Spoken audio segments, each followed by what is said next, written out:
Hi, this is Eric Smith. Time to do another quick look video, and I thought I would do it from Hebrews chapter 6, verses 13 and 14.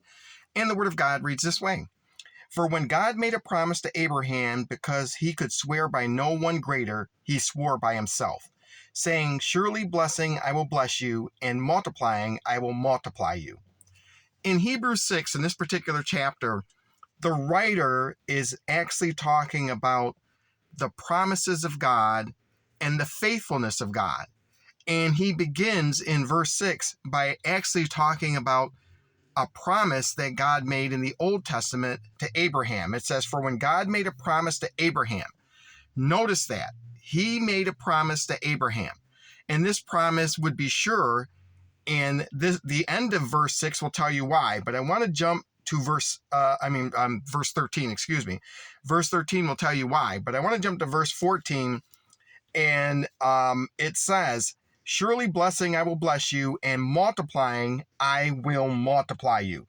Now he's quoting Genesis 22:17, and he's talking about how he is going to bless Abraham and multiply Abraham.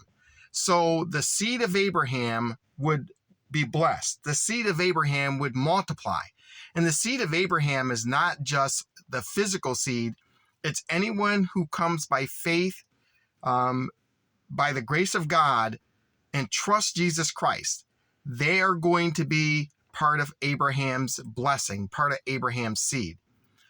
But I want you to understand why this promise from God is so sure. Let's go back to verse 13.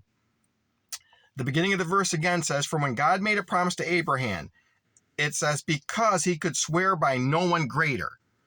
So God is making a promise, but it says he can swear by no one greater. Greater than who? Greater than God. That's why it says he swore by himself. He swore by himself that he would make a promise, and the promise is sure.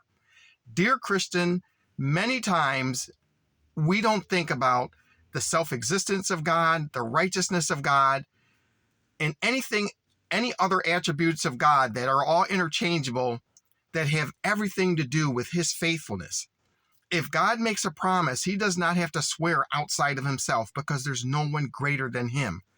All truth begins with him. God cannot lie. That's what Titus 1:2 says. So because God cannot lie in his attribute of truth, he is not going to swear by someone else when he makes a promise. And because of that, we know that God is faithful. And as Christians, we have to understand that God is faithful in our lives as well.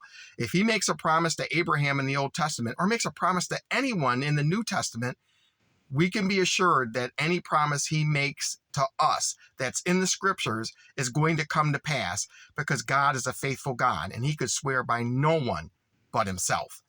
So this is Hebrews chapter 6, verses 13 and 14. I just wanted to do a quick look to really encourage you, Christian, and to remind you, Christian, that any promise made by God is sure.